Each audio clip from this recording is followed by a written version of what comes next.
ओम नमः शिवाय। श्री शिवाय नमस्तुभ्यम। भगवान शंकर की कृपा आप पर और आपके परिवार पर सदा बना रहे। ओम गण गणपति नमः।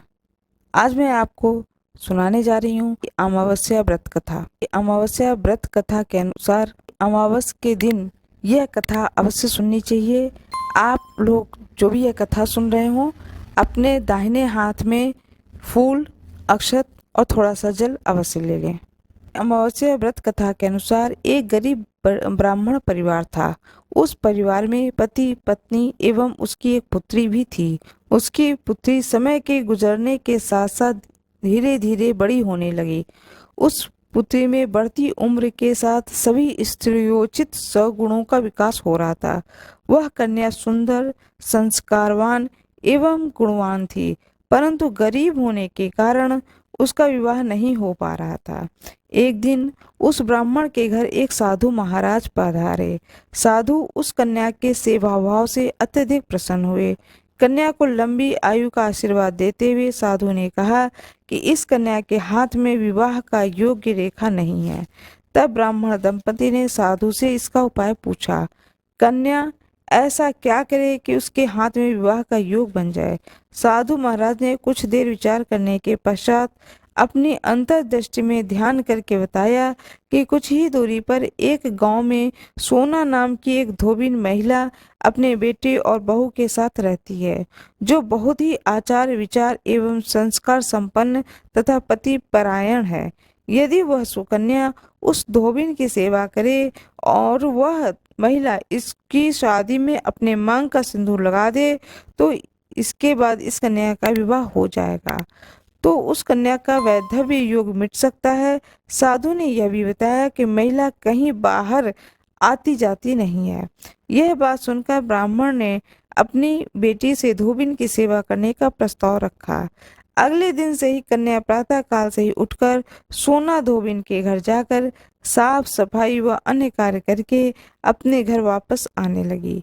एक दिन सोना धोबिन अपनी बहू से पूछती है कि तुम तो बहुत ही सुबह उठकर सारे काम कर लेती हो और पता भी नहीं चलता है। बहू ने कहा, माँ जी, मैंने तो सोचा कि आप ही सुबह उठकर सारे काम खुद ही खत्म कर लेती हो। मैं तो देर से उठती हूँ। यह सब जानकर दोनों सास बहू घर की निगरानी करने लगी कि कौन है जो सुबह ही घर का सारा काम करके चला जाता है।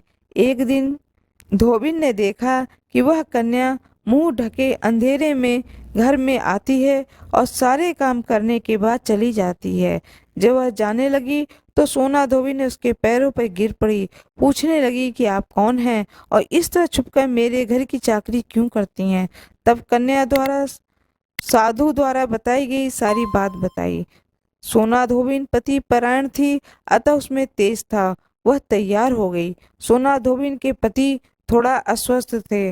उसने अपनी बहू से अपने लौट आने तक घर पर ही रहने को कहा। सोना धोबिन ने जैसे अपने मांग का सिंदूर उस कन्या की मांग में लगाया, सोना धोबिन का पति मर गया। उसे इस बात का पता चल गया। वह घर से निराजल ही चली थी। यह सोचकर कि रास्ते में कहीं पीपल का पेड़ मिलेगा तो उसे भवरी देकर उसकी परिक्रमा करके ही जल ग्रहण करेगी। उस दिन सोमवती अमावस्या थी।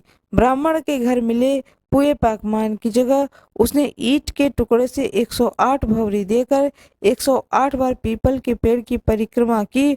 उसके बाद वह जल ग्रहण किया। ऐसा करते ही उसके मृत पति के शरीर में जान वापस आ गई। धोबिन का पति फिर से जीवित हो उठा। इस तरह से सोमवती अमावस्या की कथा पूर्ण होती है। हर हर महादेव। पीपल भगवान की जय हो। पीपल वृक्ष की जय हो। इसीलिए कहा जाता है कि पीपल के वृक्ष की पूजा करनी चाहिए, जिससे पति की आयु लंबी होती है। आपके हाथ में जो अक्षत, चावल, फूल है वो उसे आप भगवान को अर्पित कर दीजिए। इसके बाद में फल, फूल, भोग, नैवेद्य जो कुछ भी है उसे लगाएं और हाथ जोड़ करके प्रार्थना करें, भगवान से क्षमा प्रार्थना करें, आरती करें और सब परिवार उस आरती में सम्मिलित हों। कृपया मेरे वीडियो को लाइक करें, शेयर करें, सब्सक्राइब करें।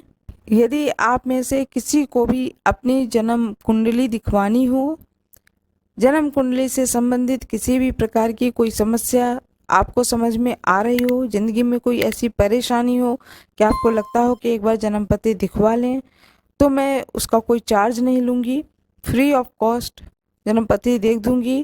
कृपया आप अपनी समस्याओं को और जन्म पत्री को या तो कमेंट बॉक्स में डाल दें या व्हाट्सएप नंबर दिया रहता है उस पर भेज दें। जन्म कुंडली के लिए आप अपना डेट, टाइम और डे, ये 3 चीज़ डाल दें। अपनी समस्याओं को बताएं। जब आप समस्याओं को बताएंगे तो मैं जन्म पत्री को देख करके, जन्म कुंडली को विचार करके उसके अनुसार आपकी जो भी समस्या है उस समस्या का समाधान भी बताऊंगी। धन्यवाद।